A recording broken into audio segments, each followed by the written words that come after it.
I'm Jess. And I'm Jess. And today we are talking about the things that need to not be said to folks with visible or invisible chronic health issues. Yeah, it needs to stop. Because the problem is, none of you are inventive about it. We've heard all the same things all the time since the beginning of our first doctor appointment. I mean, even a basic Google search will just cover most of these anyway. That's how bad it is. And most don't work. So with that, we are going to tell you some of them, our opinions on them, and why they are truly the worst. Or maybe not that bad, actually some of them are just background noise. Yeah, I mean, they don't really affect our lives that much, it's just kind of annoying. And there are nicer things to say, and you could use those instead. Number 1, have you tried CBD oil, Yoga, acupuncture, going to a spa? Yeah, most of these options are way cheaper than the things we actually have to do. We wish they would work. Number 2, someone getting things for me. Now, in theory, that's a really nice thing to do. It's more that when people know of my conditions, hi Addie, they assume that I'm made of glass and try to pick up everything for me. Given that I'm under doctor's orders to pick stuff up at this point, you're actually stopping me from doing my physical therapy. So it's slightly awkward. Sorry, just had to give her another cracker.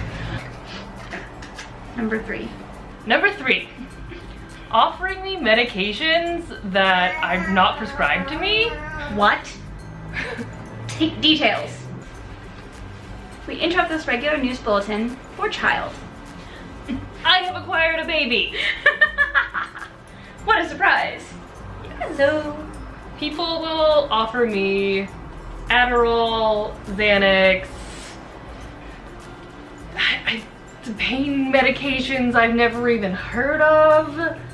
Like things that they've been prescribed that work for them or sometimes don't. And they think it might work for me, and for some reason my doctor wouldn't prescribe it. Ooh, that one in particular has so many bad things with it, because interaction effects between medications are no joke. And that is something I feel like a lot of people don't understand, is that you monitor things, make sure they don't interact with each other. Because it could make you seriously sick, it could kill you. Oh yeah, I mean, some of them I've even tried in the past and had totally bad reactions with, and tried with my doctor, obviously. But yeah, I don't know what compels people to just throw pills at me, but it's not really a good idea for either of us, because I'm pretty sure it's not legal either. I'm just disturbed. Number 4, you spend a lot of time talking about this.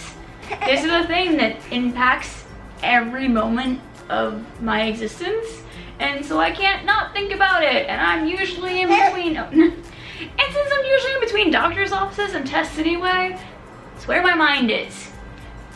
Yeah, people act like you just talk about it once and then you're supposed to get over it, even though it's just like a constant in your life. It may not be a constant in theirs, but it's part of who you are to some extent. Like, I know you don't want to be labeled by your illness, but dealing with it is definitely like a big part of your life that you have to just think about constantly. And if you don't, you could get into danger. I think also part of it is that people don't think about how long these things can really go. Hey, Abby. Ooh. Yeah, like I have been in physical therapy off and on for over a decade at this point, which is kind of horrifying. But my most recent stint has been about 3 years. And when you look online for how long people are supposed to be in physical therapy, it's supposed to be like 6 weeks or 12 weeks, which isn't actually the case with a lot of physical therapy stuff. It can take months, if not years, to resolve some of these issues, and we don't talk about that. So how can, like, hiding this doesn't do me any good. I don't want to claim that I'm gonna be healthy next week, because I'm not.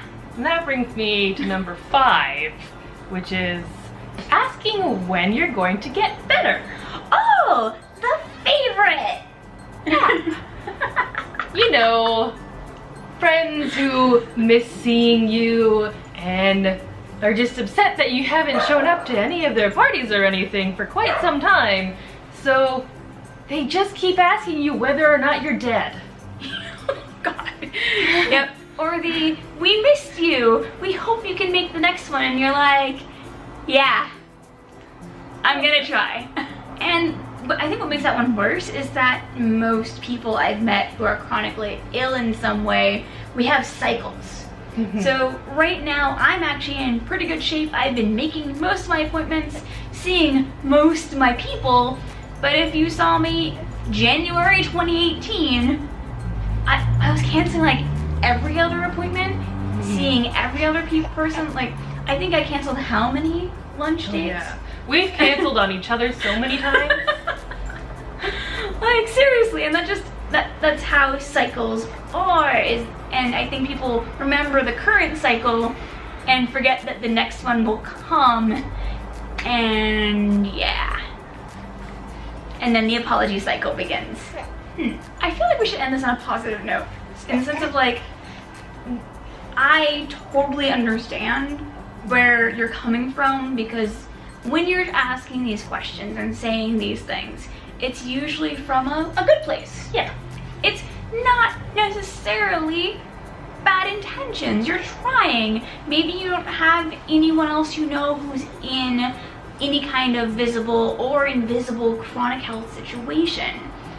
And the good news is you can avoid all of these by just asking the person things like, how are you doing this week?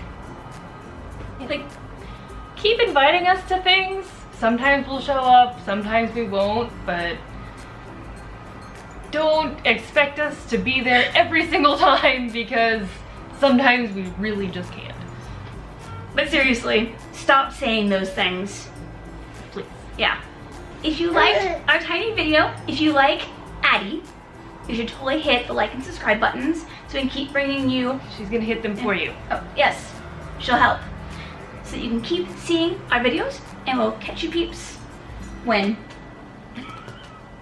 Next time. Bye.